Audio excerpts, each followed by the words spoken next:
Right, welcome to another episode of the Powerful Lives podcast. Today we've got Frank Steadman. My kids spent half a decade without their dad. I didn't go to my brother's funeral. I wasn't there. If I'm going to get convicted, I don't want to go for bail. I don't want to go out and come back. No. I've been in a few months then, yeah. So when you get the odd bloke in the pub going, oh, you fucking podcast and all that, or having a go at you because you're telling criminal stories, which I'd never drop anyone in it, but I just think, oh, fuck off, mate. I'm helping and you're doing nothing, sitting in the pub being an idiot. I've got in the car, being a paranoid drug dealer. I've opened the car door, looked over my shoulder, and the camera went...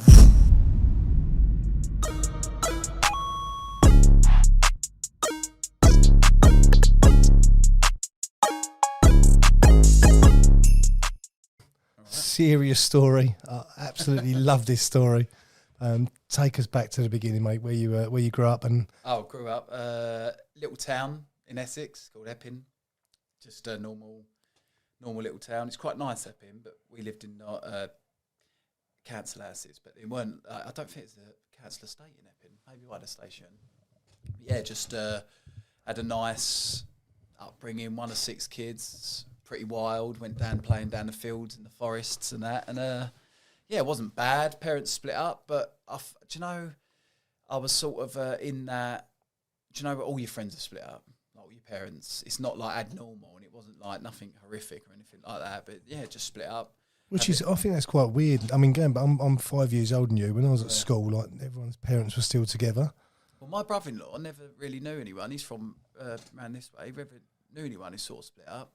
Then he met my sister and that, but all of our little friends were, come from broken homes. Do they call it that? Yeah. But I'm 1 of 6, so that must have been stressful for parents to make money and try and get on. You've got no time for each other. You sort of see both sides. You were seeing the mum and the dad.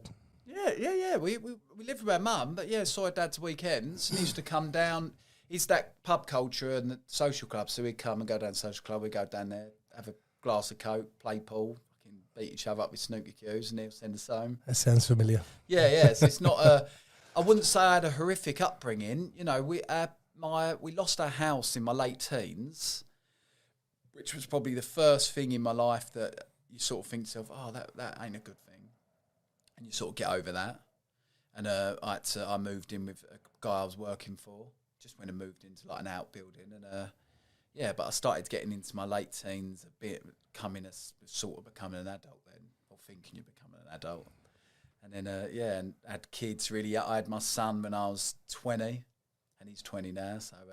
that's scary, isn't it? Getting my comeuppance. Yeah. But he's a good kid, he's really smart, really clever, and that's... I'm probably too hard on him. I'm hard on him.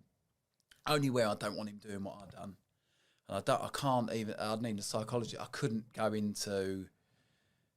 deep why the reason I really got involved in crime is, you could say it's money, and then because I was brought up with not really any money, I wanted money, but I didn't have to drive or the education to put it into legit business. Like I was saying earlier, you could have a lot of these criminal masterminds, which I'm not.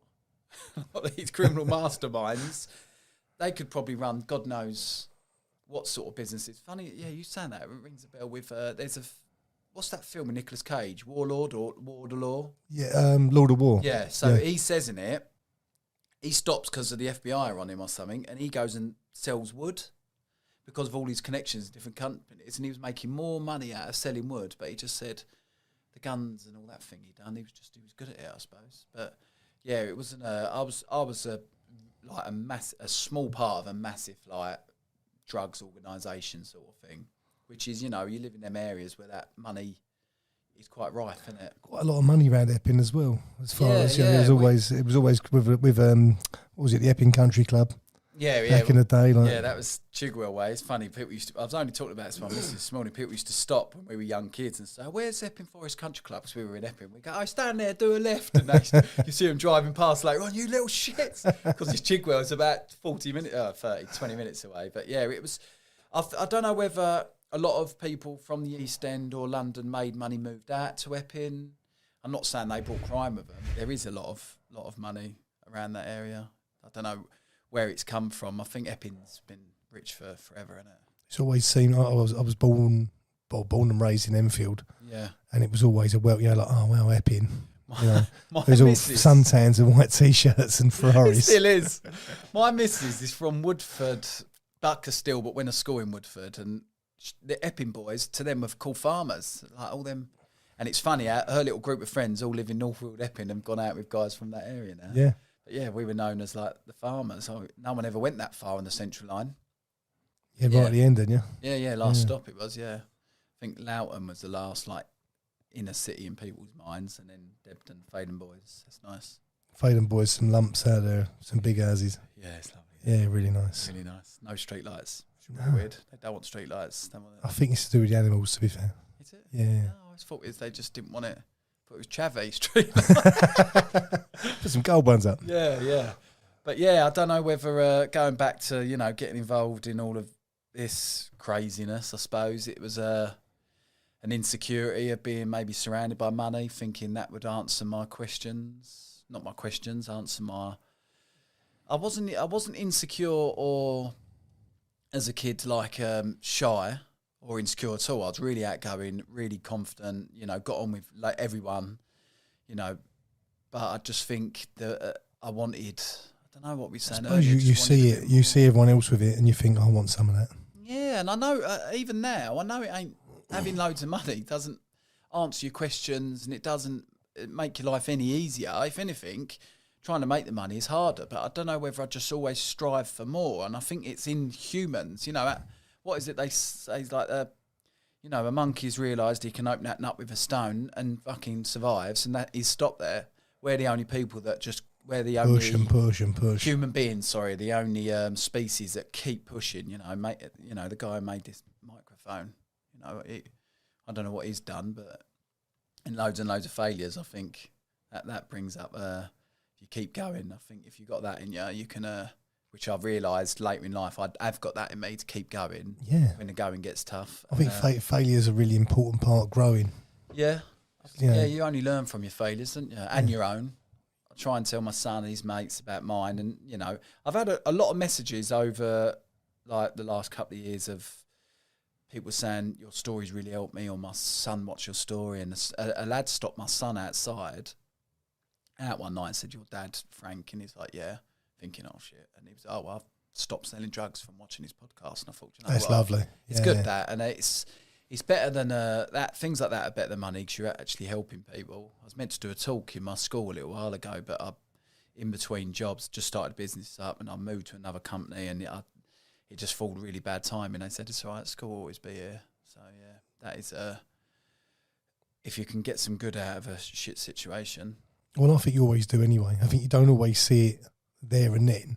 Yeah, but you can always drag the positives out.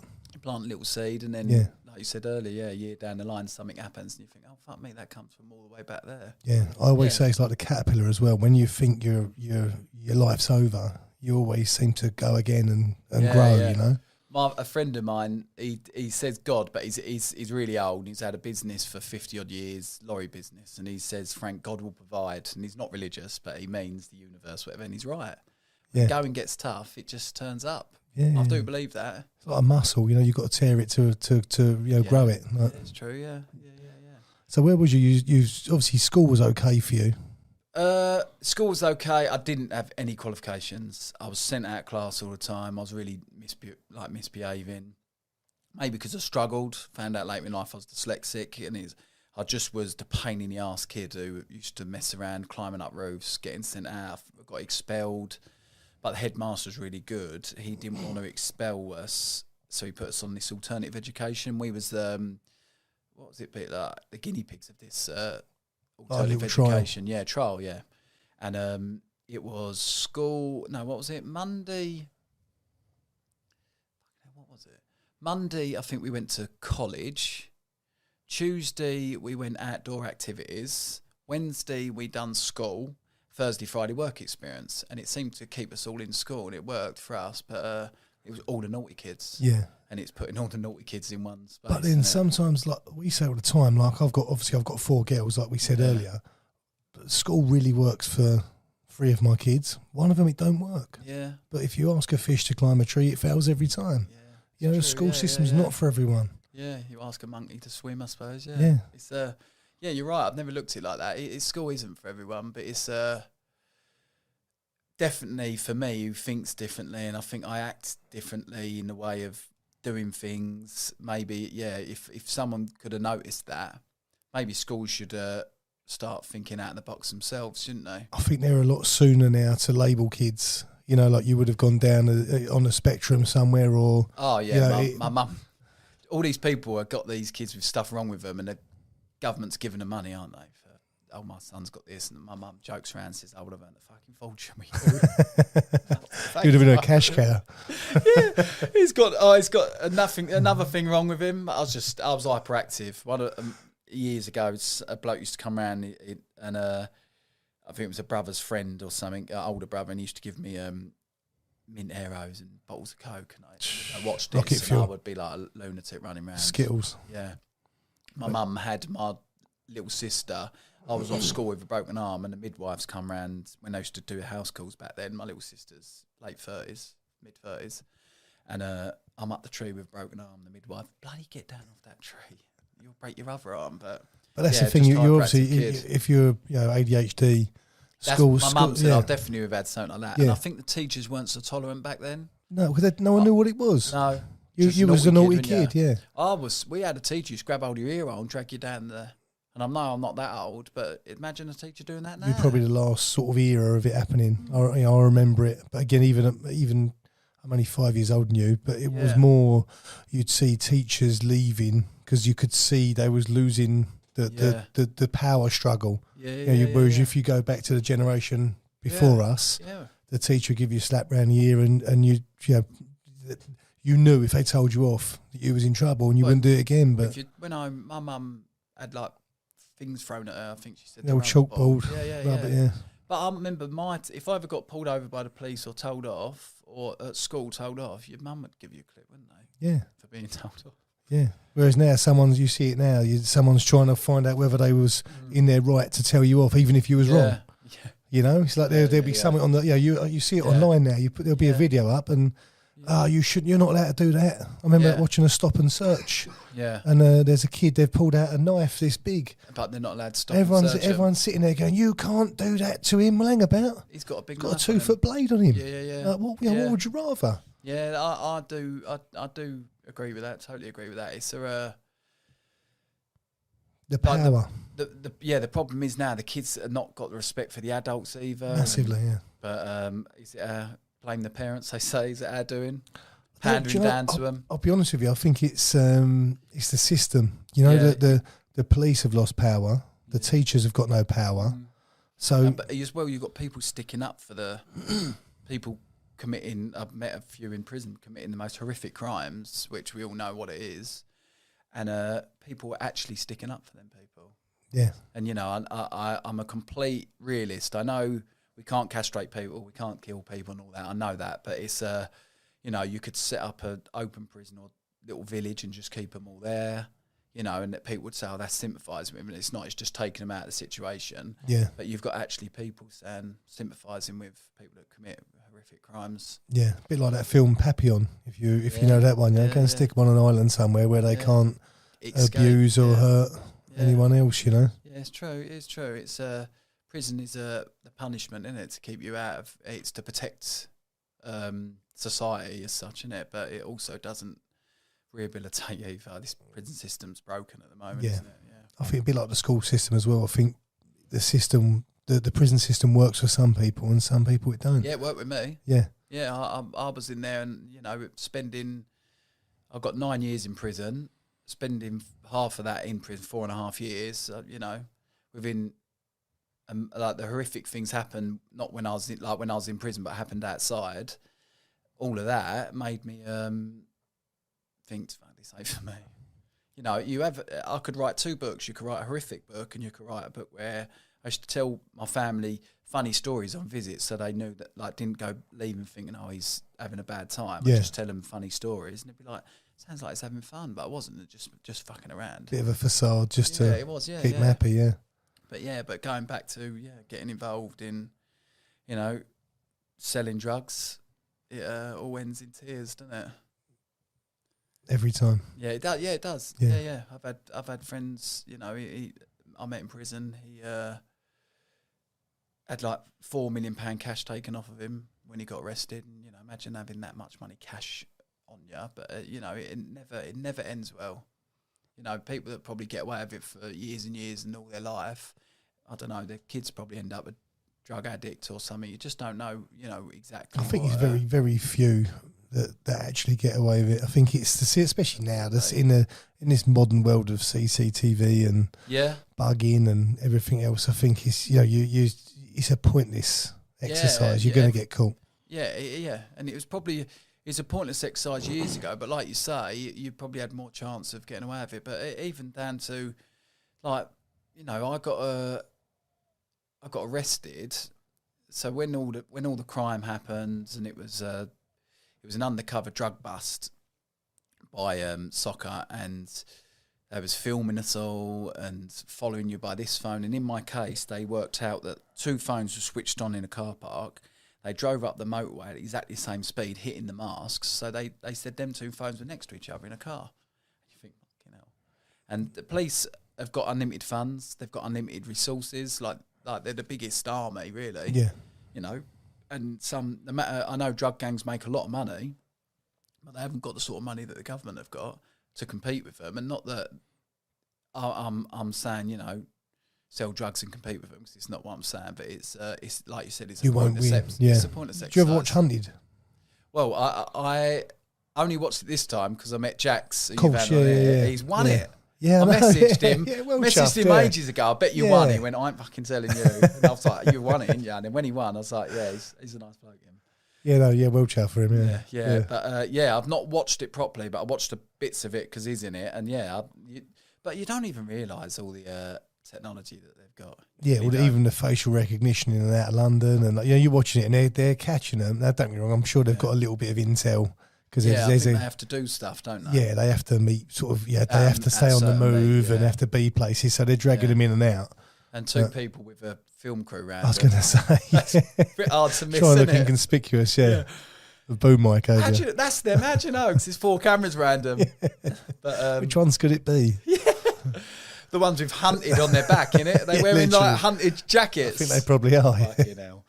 So what happened then? You actually left school and you went into scaffolding, was it? Or? Yeah, and I left school, just had the odd jobs here, there and everywhere, like maintenance-y jobs, and then started getting involved, late teens, in crime, really. Like, you're playing football at a really young age, in pubs, and just looking up to the wrong people. Jack the Lad. I thought I was Jack the Lad, and then seeing people can make money out of being Jack the Lad. In your head, you're thinking Jack the Lad, but it's not. It's, like I was saying earlier, you're holding a door and you're doing things in pubs, and then you become like trustworthy, and then you see them in nightclubs later on as you get a little bit older, and they're like, oh, he's all right, and it just snowballs from being like what you've done. You've gone in being a good character, but being a Jack the Lad, but also being intelligent. You've gone into business. If I stuck at knowing everyone and going into business and knowing what I wanted to do and maybe a bit of guidance,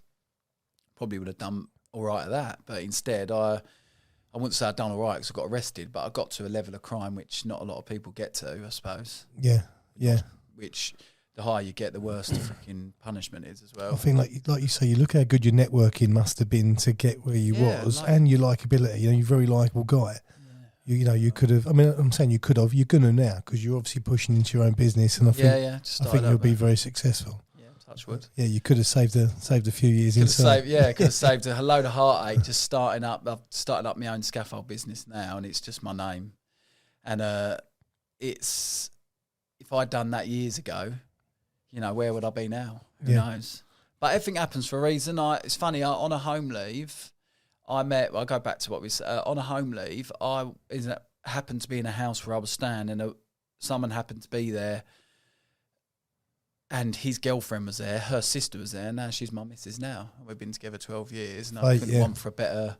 So out of all this heartache, that's come out of it, because I wouldn't have been there. I would not have been in that place there if I didn't go to prison, because I had to live at that house when I got out of prison. Yeah, everything happens for a reason. Yeah. Look on the bright side. Yeah, it's hard when you're staring at a prison ceiling, looking on the bright side. But I think, like you say, resilience if you get through it. But just started misbehaving in nightclubs and things like that. One of four brothers, you all stick together. You know, it's all. Was you fighting? No, I wouldn't say we was. It wasn't like me and my brothers boxed in a youth centre when we was little, but it wasn't fighting. We wasn't fighters. Till like not like smashed up faces and all that, but you have a row in a pub and you wouldn't want to bottle it because you think you don't want people to think you're a wimp and all that. Is it almost that same peer pressure that potentially pushed you down the road you went down? Yeah, I suppose the peer pressure of the pub and all that. Do you know what? Peer pressure makes it sound like someone made you do it. I knew what I was doing. It's bad. I can't blame anyone else. I know when I overstepped the line, but maybe acceptance. Maybe people seeing that you're a bit vulnerable and a bit green, and maybe it's not so much they pounce on you to I don't know, like a freaking lion on a weak deer, that I think they ask you something and then they think, oh, he's Andy, which you would do in construction. Like if I employed somebody who was really good and he turned up on time and he was good at scaffolding, he was a nice bloke, I'm going to use him. Yeah.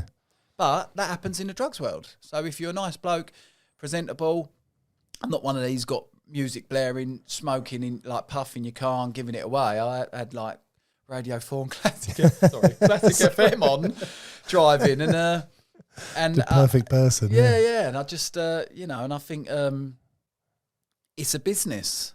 It is a business and it will carry on forever like any other business. But I just happened to get involved maybe in a gang that they have at the end of their reign. Does that make sense? I don't know. Like they you never know who's watching and when. I suppose that's the thing. That's even with podcasts. You just never know. Yeah. Don't know. There's always someone watching, but it's. Well, let's hope so. Yeah.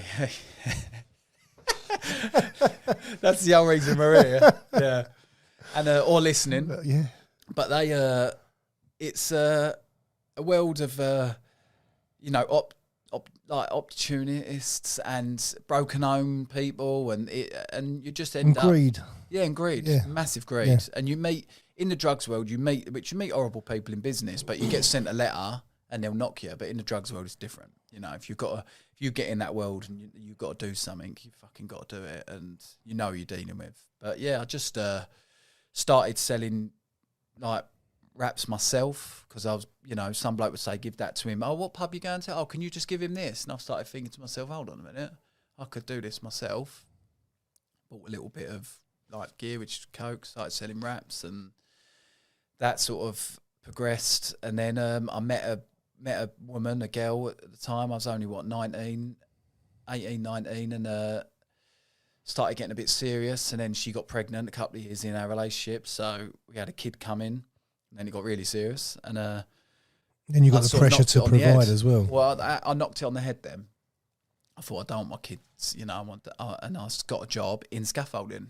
So that was 20 years ago. My son was not born. He was my kid's mum at the time. She was pregnant, so I got this job and started scaffolding. It was hard graft, but I liked getting stuck in. I liked, football, rugby at school, so it always worked. So I started scaffolding, but I was earning 60 quid and then we had a mortgage. It's only 60 quid a day. I'm walking from Wolfen Abbey to Epping sometimes when I can't get a lift in, and pushing the train, eating, having my packed lunch, and it ain't enough because it works so hard. Yeah. Like, not judging it right.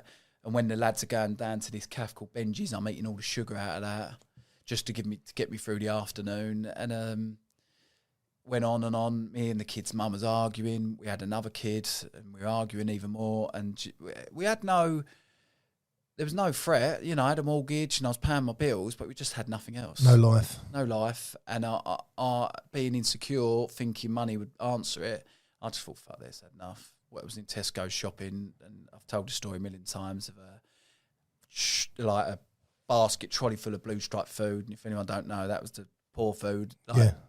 And it was highlighted because it was blue and white stripes. And I just thought, I've got nowhere in life, and I want more. And you're surrounded by money. What's that? Is it R.E.M. song? If I haven't seen such riches, I could live with being poor. Not that I was rich, I've just seen it, and it was possible because I saw people around me that, in my eyes, were no different to me, and they were making money, but it was in the drugs world. So I just made one phone call, and I was back in the drugs world in my, I'd say, early 20s.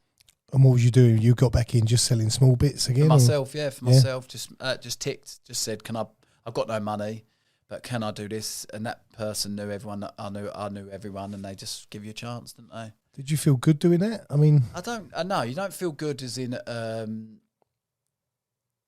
you might feel a little bit like, good as in the way of like, oh, you're doing something dodgy. Bit of a buzz. A bit of a buzz, yeah. But it wasn't, there was one point you go in someone's house and the kids are playing, and I always remember this, and the geezer's washing it up. He said, have you got the yellow stuff that stinks of diesel and all this shit? And I'm like, yeah, can I have some? And I've gone in there and his kids are playing in the kitchen with his missus, and I've said hello, and he's washing it up in the back room, like smoking crack, and them little times you think to yourself, what the fuck am I doing? And I knew I was so blinkered because I was thinking I want to make money, and it's selfish, really. I was thinking, I want to make money, I want to do this, I want to do that. And I started seeing these little things, these odd things. And the looking over your shoulder didn't really bother me because I can put things to the back of my mind or forget about problems, which helped me on later on in prison when shit happened, when I got into prison, we'll get to later. And, I can, what's it called? Not micromanage, but I can put things in the back and I know what you mean, sort of thing, yeah. Forget about it.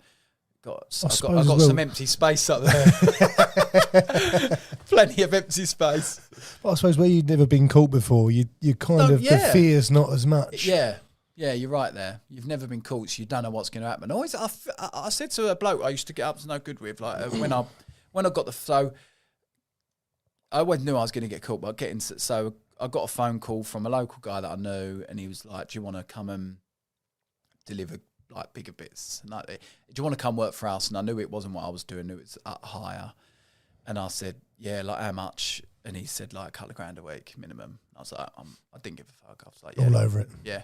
And by then, I'd split up with my kid's mum, and like left everything to her, and I was living on sofas and staying in the car. And I just thought to myself, like, I was staying at all my families, and I've got a massive family and friends, but sometimes you just think, like, you feel like a burden to everyone. Felt like a bit of a gamble to nothing. Yeah.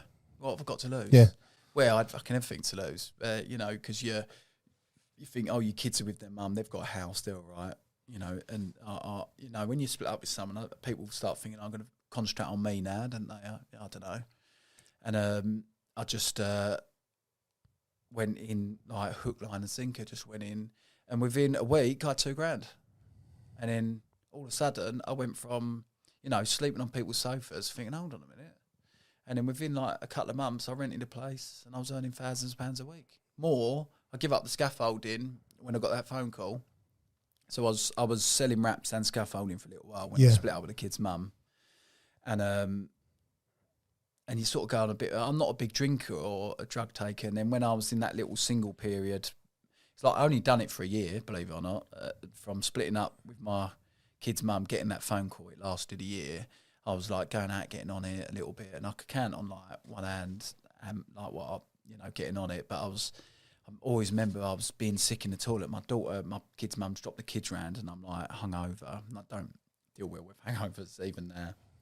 My daughter's rubbing my back as I'm being sick in the toilet, and you start thinking to yourself, hold on, is this the world I live in? Is this the world I live in? A party, like, and I wasn't a big partier anyway, but I just had the money, and I was at an age where that was what you do. You go out, and I didn't have any responsibilities in the week. I used to take my kids out on a Wednesday night. Who was you going out with? Was it your normal pals, or was you not? No, my normal school friends going out, like drinking. But my day-to-day life was in a little bubble of drug dealers. Yeah. And I used to deal with one bloke. It'd be like, I'm not saying you, Brett, but say like you'd ring me and say, Frank, right, here's your jobs for today. And I go, right, great. And I do my jobs, and then I go and ring my mate, do you want to go for something to eat? And that it was normalised. Yeah. And I'll say to my mates, I'm going to work, and they go, you ain't going to fucking work. And I knew what work was because scaffolding, but this was just like giving me money I've never seen. And like everything, prison sentence and all that is not worth the amount of money I was getting paid. It really isn't. No money is, I got involved in this massive gang of drug dealers, and then just doing, every day, just working for them. And then a few, about a year later, I got a phone call saying, stick around because something's happening and we need you around. I never got that phone call, so I'm thinking, oh, this is a bit different. And it was, in my head, I'm thinking it's bigger. And then, then I got a phone call just saying, can you go and meet a bloke in a silver car? Faden Boys, funny enough, we were saying earlier. And it's a mad story. So I've been told to go and meet, I can't remember what time it was, go and meet this bloke in a silver car in Faden Boys. So I've gone to the local cafe before, which is bakery. And I've gone in there to get a sandwich and all that because I knew I was going up north. Sorry, I was told you're going like for a long drive. And then I walked in this bakery and I'm looking around. There's no one in there. Bloke's sitting in the window. And the woman's gone, does anybody want anything else? And like stretched her arms, like implying someone's out to stay the welcome. She doesn't know me. She's not giving me the heads up, but I just think she was just, someone's out to stay the welcome. So I've turned around, paranoid, walked past him, looked in his cup and I thought, And there was that coffee scum and I could tell it's been there ages. Been there a long time. And because I like drinking coffee, I don't anymore, but I like drinking coffee. And I was like, looked him up and down, outdoor clothes on, weird camera bag, not a rucksack, glimpsed him, and he had a skin-coloured earpiece in. I was like, oh, fuck. So I've gone, met this guy in a silver car, and I said to him, what I've just seen. He said, ain't for us. We're miles away. And I'm like, okay, like, where are we going? He said, we're going miles away. And we ended up going to Pontefract Castle.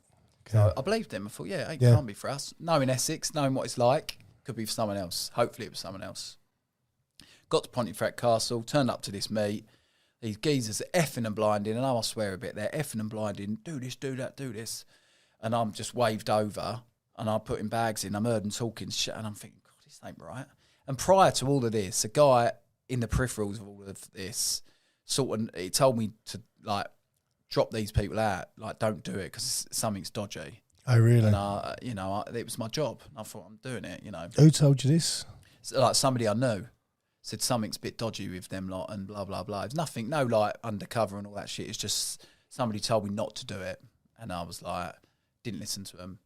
And then I suppose it's not that easy to say no either. No, even now. Imagine a scaffold boss saying, oh, can you build a tower up 100 foot? Oh, no, I don't want to go 100 foot, but I'll go 80. They will say, well, I can go get a job somewhere else. When it's your job, I'm one of these. I can't say I'm an honest person because I've done that. But if I work for you and you ask me to do something, I will do it because that is my job.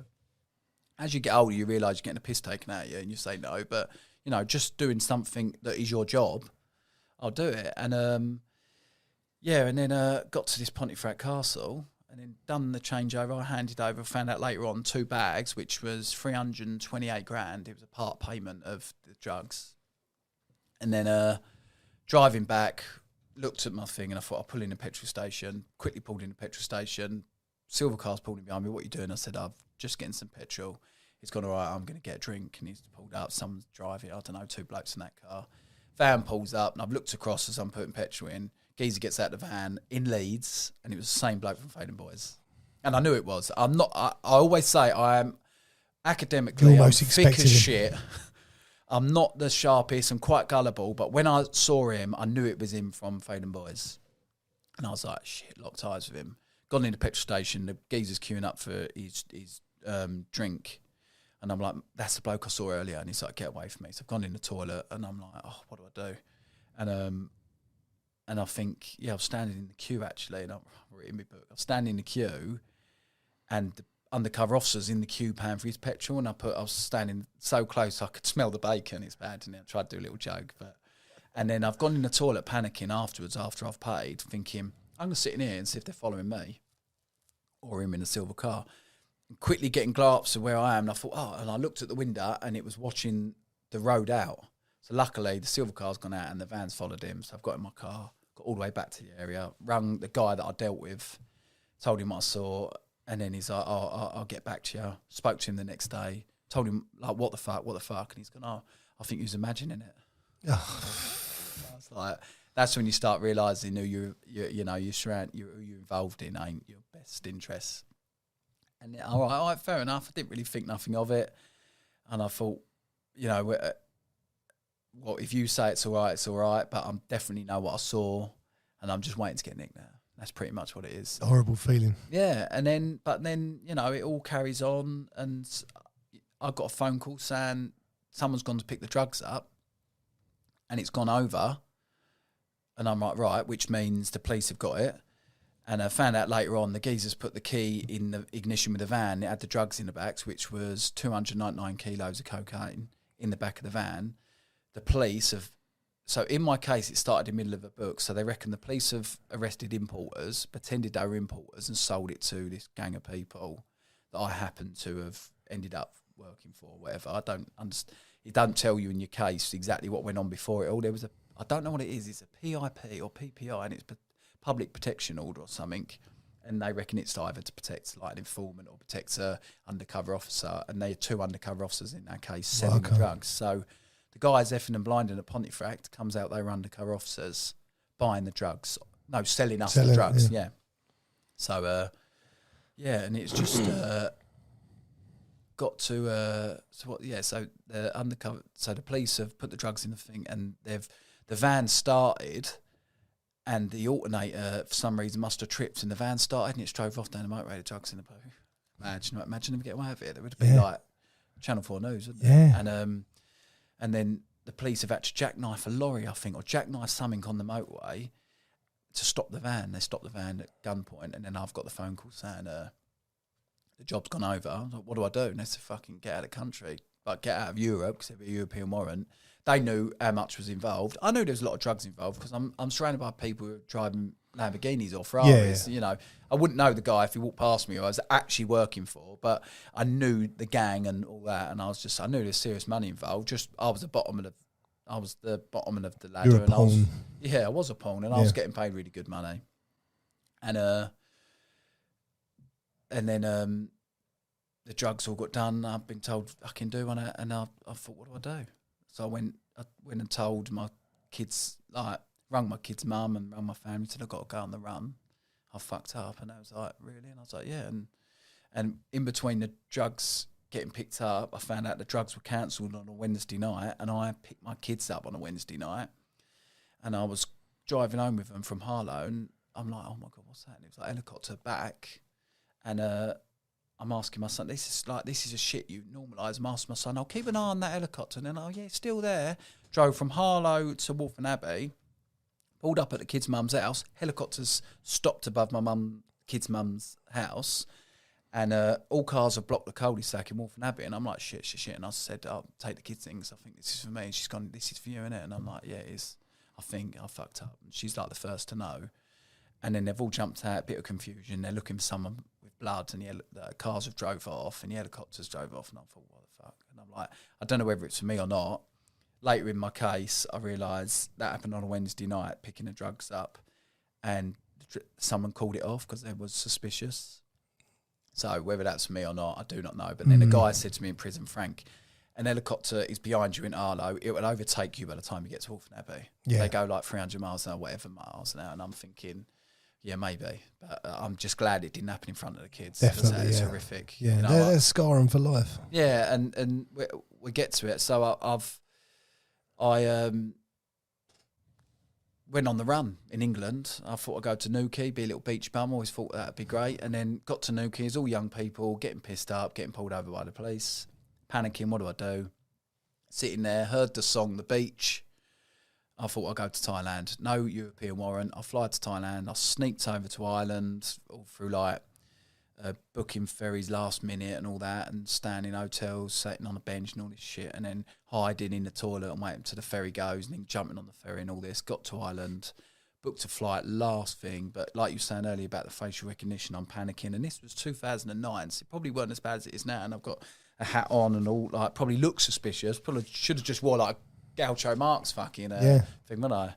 And trying to act normal, but you know, I was quite good at acting normal. Like earlier you're right, in the book, it's called The Spanish Drop. I'd done something, took something over to Spain and come back, and I was quite cool about it, going through the airport. So I knew I could keep my cool, and I just thought, keep cool. And then I was flying, and the feeling of flying to go into Thailand, I was like, yes, I've done it. And that lasted and it lasted about 19 hours. As soon as I landed, I thought, fuck, I'm in a different country, and what am I doing? And I was like running out of money like you wouldn't believe, because you don't realise being on the run is so expensive. And then staying in hotels and things like that. And then I just had enough. I got a phone call saying It's scummy as well. I got a friend of mine to lease me a car when I was getting up to no good, and his house got raided because I was giving him cash. He didn't have a clue. Yeah. So bad. And that person has given me a house. Like, that person let me stay at his house and lent me a car when I got out of prison. It's like forgiving, so forgiving. He says, you know, what the fuck was you doing that? I do not know, but I didn't tell him because I knew what he would have said. Yeah. You know, you only ask, what is it? You only ask someone advice because subconsciously you know the answer they're going to give you. And I just, I've done late teens, early 20s, getting involved in crime, selling drugs, making loads of money in that year period. And then it all fucking disappears within weeks. How long was you in Thailand for? Do you know what? I was looking at it the other day, nearly 3 months. Sort of went on the run. I think the job went over in like April, and then I got nicked in June. Yeah, got nicked June. Yeah, because then I got arrested on the airplane, coming back next to some Australian kid, chatting all the way, and then the airport police come on, and they're like, "Are you Frank Stedman?" I'm like, "Yeah, you're nicked." Isn't no shit, and I've stood up thinking, "I know I'm not going to do nothing." They're like, "Fucking get back in your seat," with their fucking guns and whatever. And then the soccer police calmed them down. Going back to earlier where I probably shouldn't have been in that world, like scarring the kids, I heard them say, "We'll take him out the front." And I said, "Sorry, I think my kids are out there," because I told them I was coming home, and my kid's mum said she'll try and get to the airport to pick me up. And I said, "I think my kids are outside. Is there any other way we could do it in the airport, please?" But no, don't worry, we'll wrap your coat round you. The soccer agent put his hand on his shoulder and said another word, took him in a room, come out of the room, and the bloke's fucking face is white and went, "Oh, we're going to take you out the side doors." What he said to him, I don't know, but thankfully... That's nice, yeah. Well, I found out after my interview through my brief, who spoke to my sister, that my kids were there. So at the end of all the interview, 3 o'clock in the morning, I've said no comment all the way, because my brief said say no comment because you convict yourself in an interview, blah, blah, blah, blah, blah. I've said to the police officer and just shook his hand and said, "Thanks for that earlier." I said, "I know you didn't have to do that." I said, "But I found out my kids are there and they would have seen me with the police. And they were really young. Yeah. 5 and 1. Disastrous. And, going to a prison affected them enough of it is. They've probably got massive abandonment issues. Like, I think they're over it now because my son lives with me and my daughter lives with her mum, and they're a lot older now. But yeah, not like the main reason I come home, everything was going off and my friend got raided. I rung home and said, like, "What's going on?" She's told me he's got raided. And she said, "I don't want to convince you, what to do, but my son was at the window." And he said, "Where's my daddy gone? What's happened to my daddy?" And I was like, "I'm coming home." And I I've got to take I put my family through all of that. And then I was in a prison, getting settled. I was in prison like a month. And then my brother committed suicide and I got put into segregation. And then all my family, putting them through all that shit as well. I weren't allowed to go to the funeral. Awful. Didn't see my sister and my mum till Christmas. They got okayed on a Christmas visit because we got cat aid. I've got put in segregation for 10 days. When my brother committed suicide, I put in to go to his funeral and they put me in segregation for 10 days. And then I got cat aid or code. I got cat aid and sent to Belmarsh, and then I got my dad and my kids got cleared quite quickly. The police have to clear it. It's all a massive, long-winded thing. And then my sister and my mum got cleared for a Christmas visit. Turned up visits, and they said the paperwork weren't right, which is bollocks because the paperwork they wouldn't have let me do it if the paperwork wasn't right. But I can't blame anyone because I put myself there. Yeah. When you're, like you said earlier, when you're out giving it the big and buying everyone drinks and doing what you want, you can't then moan when you're sitting in prison and you can't go to your brother's funeral. This is why I always say I do this because I don't want people feeling sorry for me, but this is what happens, My kids spent half a decade without their dad. I didn't go to my brother's funeral. I wasn't there for my family. I remember the visit. My mum and dad come in the visit after my brother's funeral, and it was closed visits and things like that. Well, I had a visit in between me being cat aid and taking segregation. I had one visit, and my dad collapsed in my arms. My mum, they aged overnight, and I thought, within one of their sons, they knew I was getting a massive sentence. Didn't know how long. I was told I was getting 17, 18. I got 9 years in the end because I pleaded guilty, and And then my brother dies like a month later. You just think, what the fuck? It's a lot for a parent to take on. Yeah, and why? All for what? For a bit of money? Yeah. Which I could have left school and done what you've done, set businesses up and worked hard. Yeah. Like you should do. And, we're both sitting here now, which is great, but all that heartache and all that shit you caused in the past, you're lucky you've got a good family around you that forgive you. I think that's the good thing with the podcast is you can actually tell your story and hopefully sort of change the path of someone else at 16, 17, 18, with friends. There's thousands of kids in London or in England probably going through what I went through, and it's not... I don't do this. I'm not one of these who wants to come do podcasts to show off about crime and, to help myself. Great, selling a book, but... People think, you're selling. I've spent thousands making it, but it's a positive message as well. Yeah, I'm not here to, make money. I've spent a couple of good grand making that because I had to pay a guy to do my grammar and that, and I'll never make the money back. But I've had messages from the first podcast I've done from young lads saying, "You've helped me." I had a foster kid. I had 2 foster parents. They were fostering a girl, and she was running drugs, and they said, "We sat her down last night and watched your podcast, and she stopped." And things like that, I just thought, it's powerful, yeah.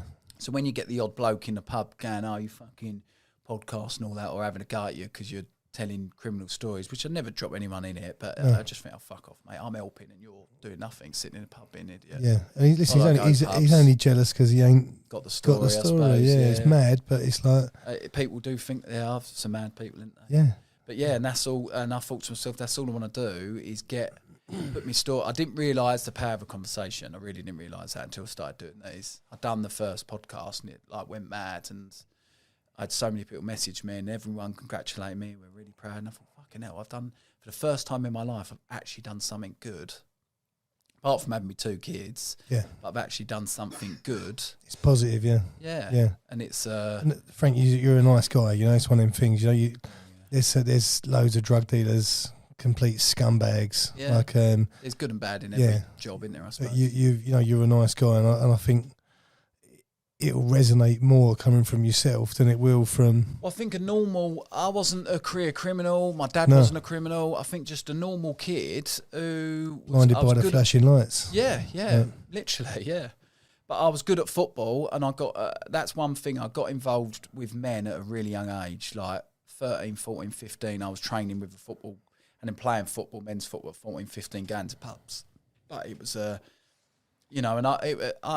it probably was a bit of me. I remember watching the Craze film when I was really young. My mum had to stop me watching them because I kept watching it. So there was that glamour in my mind, probably, and being popular at school. I don't know. I always try and think, what put me down this path, because you can only think back and think, I put myself in this path. No one did. I knew when I was doing wrong. I knew every rap and every bit of money I earned, and I just thought, I'll go lakeside later and buy myself a top. Yeah, it's stupid like that. But I think growing up, you do see, you are blinded by it, and it is sexy. It's portrayed as sexy, and then the older you get, you realise. The only stories you're only reading about these stories because they've been caught and because they've done 10, 15, 20 years in prison. If you watch any of these gangster films, if you watch the end, it all ends badly. Yeah. And I think the film industry have got a responsibility to end it badly in that way. I think they do. Even down to The Godfather. I know nothing happens to him, but then his kid gets shot at the end. Yeah, and I know it's a make-believe story, but that is what, you get... only learning now, I'm 40, you get out of life what you put out there, I think. You really do. Yeah. And I know we all have hardship in life, and everyone has shit, and I've caused all my shit. Did I contribute? My shit contributing to my brother, it probably didn't help. And it was just like an horrific time in our family. And I wouldn't say we're broken really from it.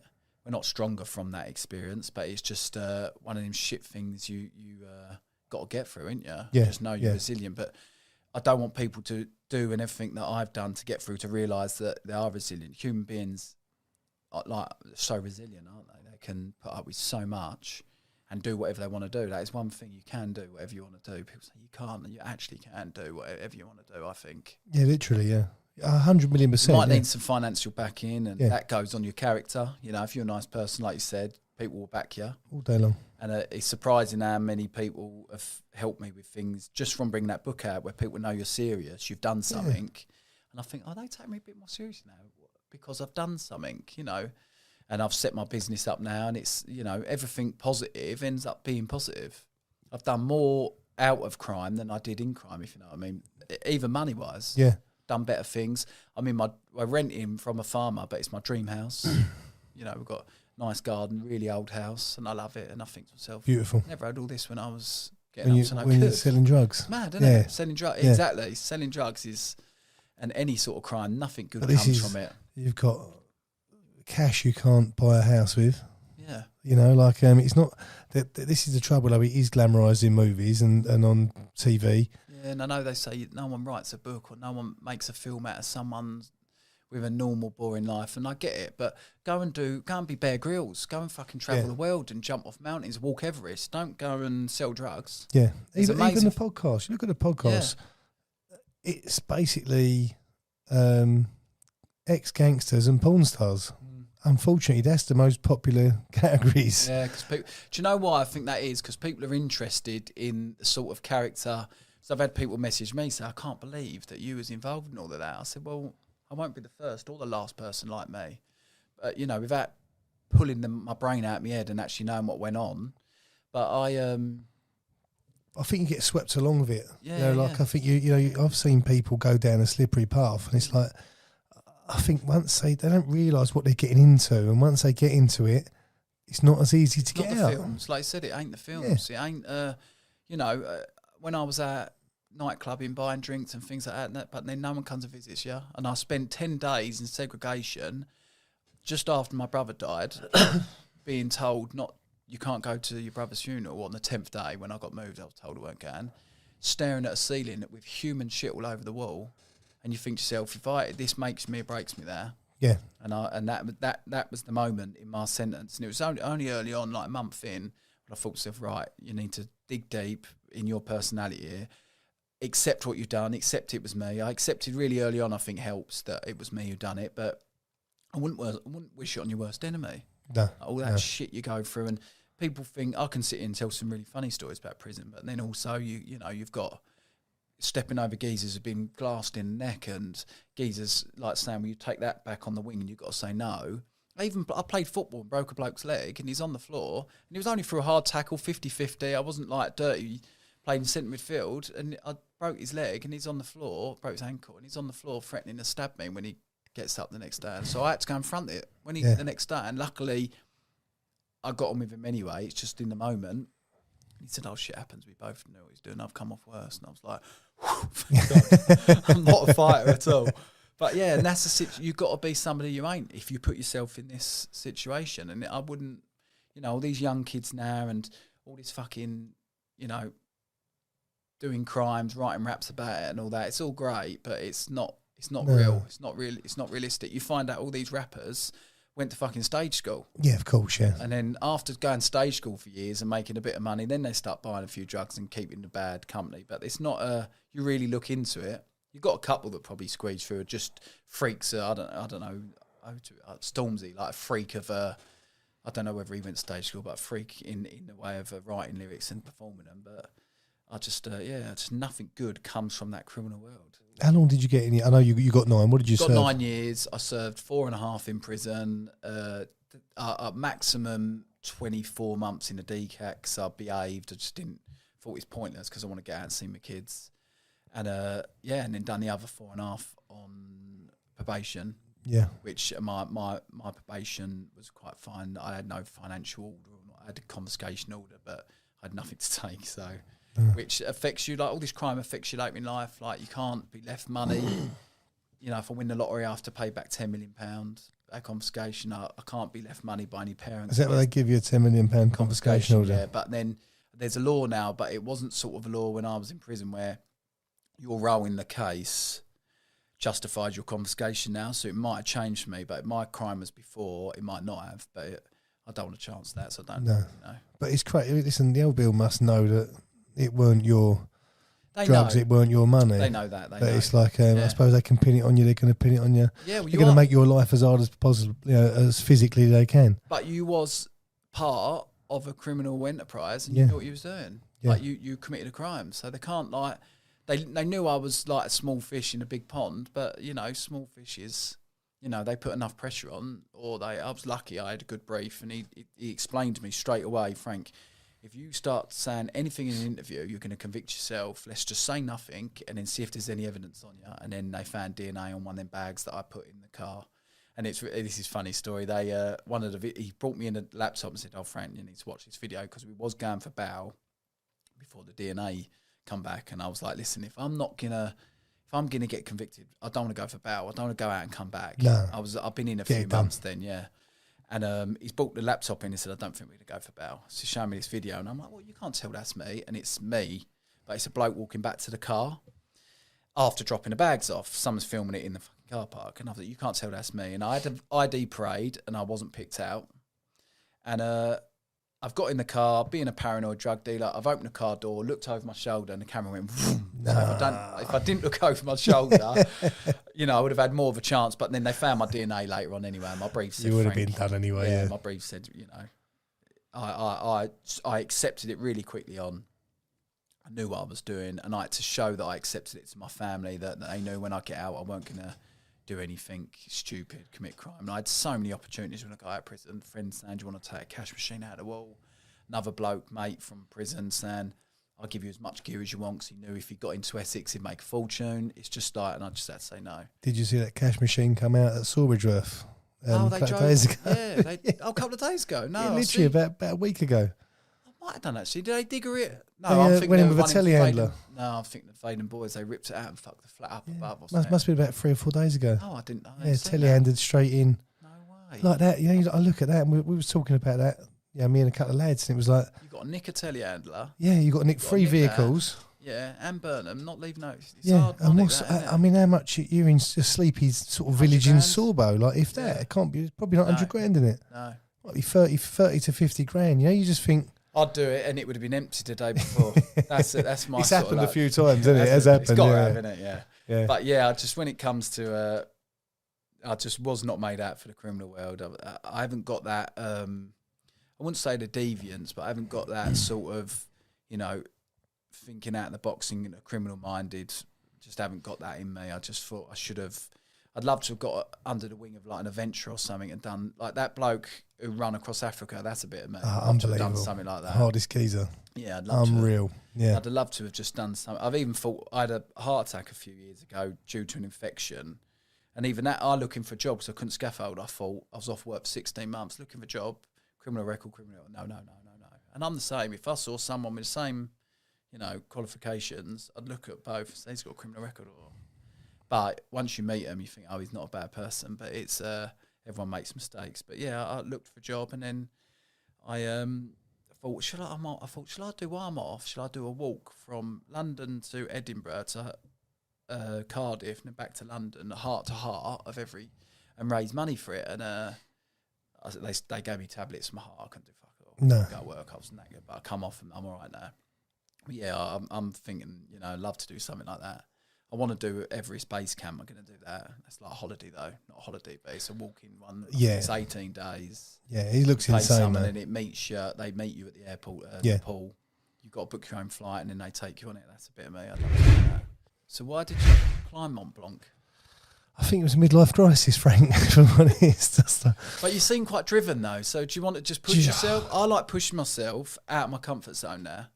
As I've got older. I think about 2013, I got involved. One of my friend's daughters had something called Rett syndrome, and we started doing. I think we'd done a Tough Mudder before anyone else had done Tough Mudder. Like it was like, no, never heard of it.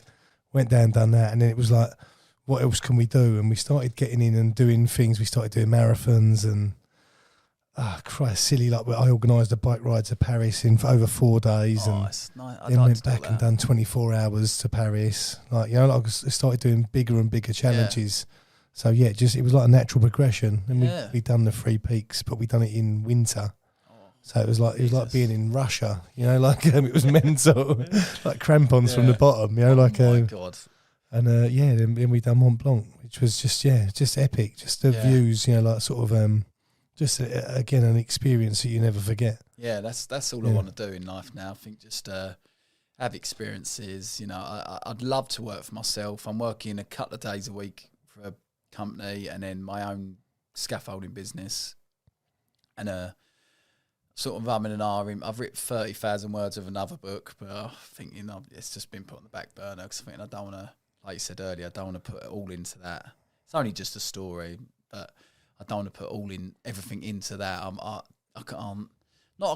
can't do loads of different things at once. I like to give it my all at one thing, and then once I'm happy with that, and then I can bring something else in. But that's just you know, and this business, I think now if I can just get that up and running and work for myself, I'll be happy. That'd be good. Yeah, and it's a good business. There's a lot of money out there for you to make. Do you know what? My life's goal would be buy a little farm and just you know, live on a farm, and then gradually, if my missus could give up work and help with the business, and then have a few animals, make cheese, honey, just like it sounds nice, mad, that's a nice life. Yeah, my favourite program when I was younger was like Darling Buds and Man, all that. I think because Catherine Zeta-Jones was in it. Yeah, she was banging back then. Yeah, but I just like all the farm programs on now. I just love them, and I think to myself, there's something definitely there that I'd like being outdoors. I'm outdoors every day of the year, apart from Saturday and Sunday, where I normally go for a walk with the dog or go outdoors anyway.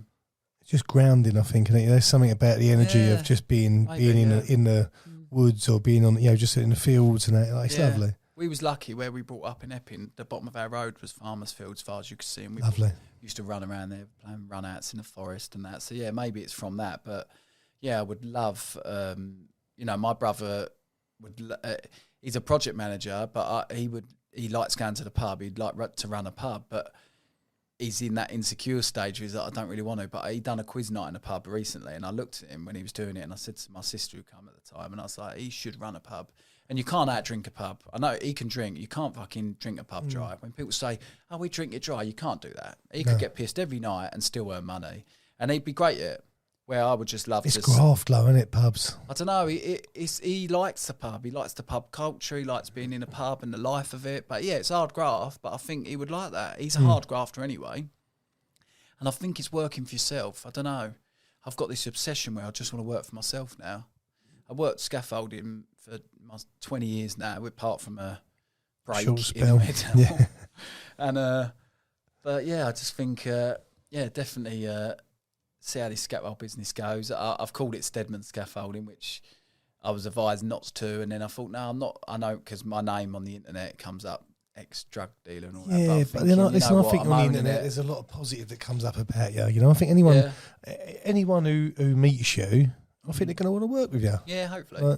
Touch wood. Yeah, it's not like you're sort of sitting here. You know, you know what you've done. You've made mistakes. We all make mistakes. It's why they put rubbers on pencils. Like it's like, you know. I suppose you've got to have a criminal record, didn't you, to be a scaffolder? Yeah, I was going to say. Yeah, I would have thought it probably pushes you up more on the SEO on Google. I've got to get the scar, innit? Get a big scar on the face. No, it will go all right because I put my all into everything, and if I put my all into it, I can't regret it, can I? Like that book, I put my all into it. A guy was helping me write it.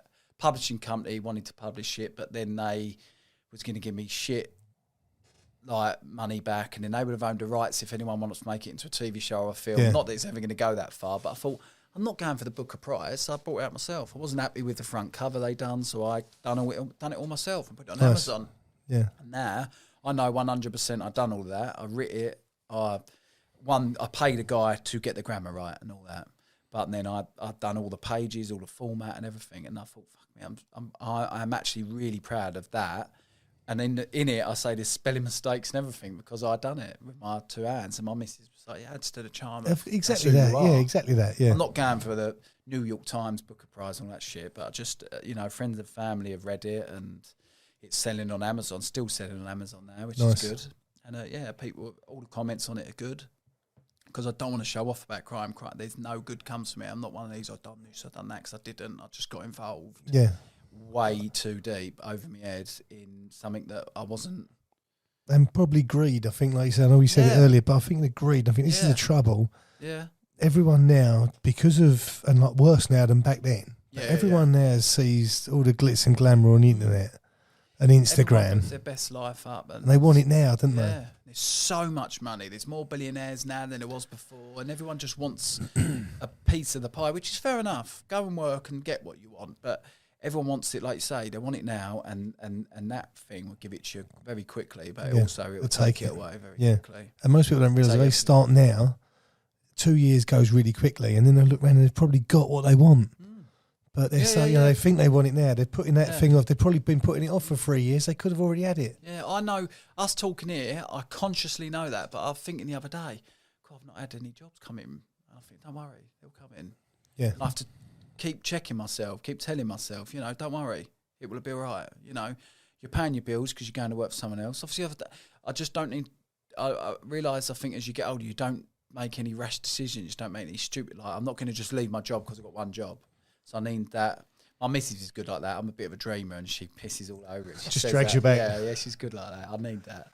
I say silly things like after lockdown, and we went back to work for a year. I said, I tell you what, why don't we just have a couple of months off and go and live in a camper van and go driving around Europe? She's like, no, I'm not doing that because when we come back, we'll have nothing. And I was like, oh yeah, you're right there. So she's but it sounds good. Yeah, sounds good.